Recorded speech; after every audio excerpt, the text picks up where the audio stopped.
Colombia is the most violent nation in the Western Hemisphere. While guerrilla warfare batters the Colombian countryside, political violence and organized crime menace the cities. In this climate of fear and lawlessness, the production of cocaine and heroin has expanded in Colombia, threatening to flood the United States with dangerous drugs. In October 1999, Republicans in the United States Senate introduced an emergency aid package for Colombia. The vast majority of the aid would provide weapons, equipment, and other support to Colombia's police and military forces. Advocates of the plan say that only by aiding the Colombian armed forces can we hope to bring order to the country and stem the flow of illegal drugs. Critics worry that a new infusion of American weapons will only fan the fires of violence. This week, America's Defense Monitor looks at Colombia's crisis and America's controversial rescue plan.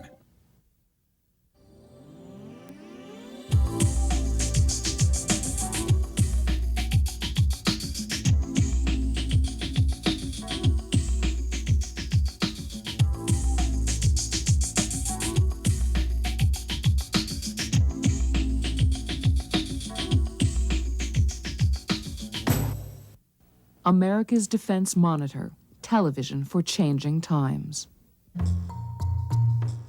Colombia is one of the wealthiest countries in Latin America.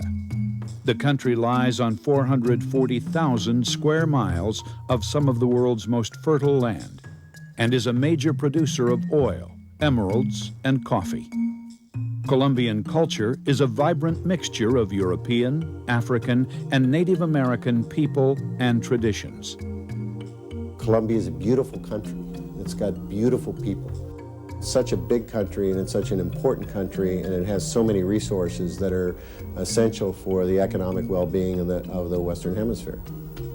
Congressman Sam Farr of California served in the Peace Corps in Colombia in the mid-1960s.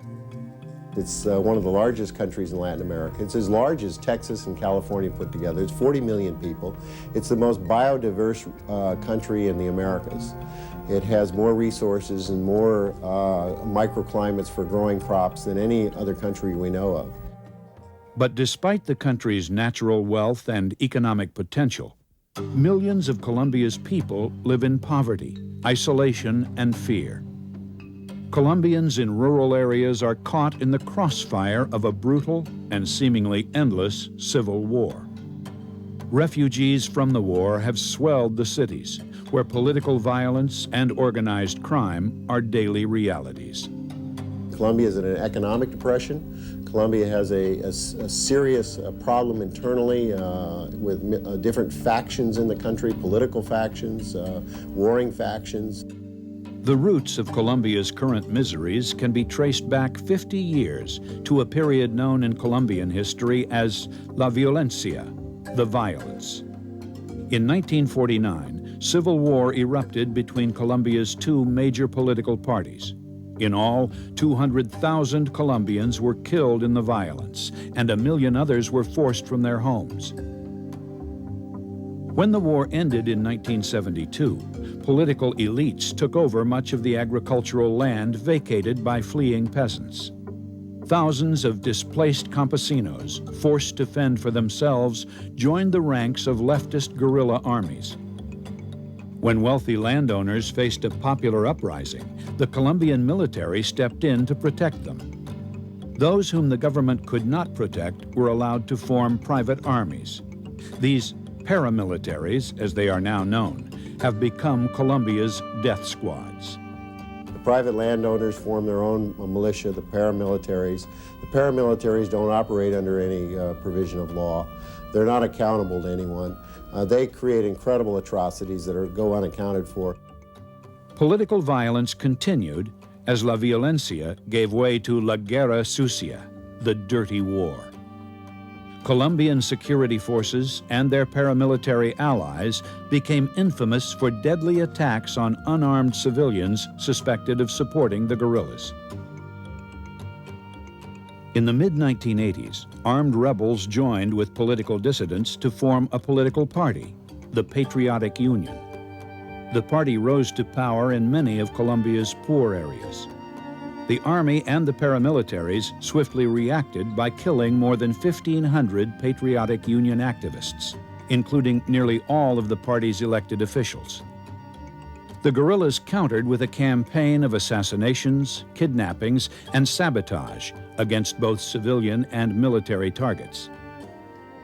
In the last decade, 35,000 people have died in the armed conflict. The vast majority of the victims have been civilians. Las Fuerzas Armadas Revolucionarias de Colombia son asesinos. Yo doy ese testimonio. Los paramilitares son asesinos. Y hay una parte del ejército también que son asesinos. Yo doy ese testimonio. Eulalia Yagari is an indigenous rights activist from the coffee-growing region of Antioquia. While Antioquia's 16,000 indigenous people have refused to align themselves with any of the armed factions, they have been victimized by all of them. Allí los indígenas han sido víctimas de la guerra totalmente. Allí, por ejemplo, la guerrilla, las Farc nos han asesinado a nosotros un total de 22 personas. Los grupos de autodefensas denominados paramilitares nos han asesinado 18 dirigentes indígenas, entre ellos cabildos, autoridades tradicionales, espirituales, y nos han desaparecido a 6 compañeros indígenas. El ejército ha violado a mujeres indígenas, incluyendo una mujer embarazada, una hembra buena de 6 meses de embarazo. También nos han asesinado. You live in fear. If you have money, you live in fear you're going to be kidnapped. If you don't have money, you'll just be feared that you may be thought of being aligned with the wrong politics. Nobody wants to live in an environment like that.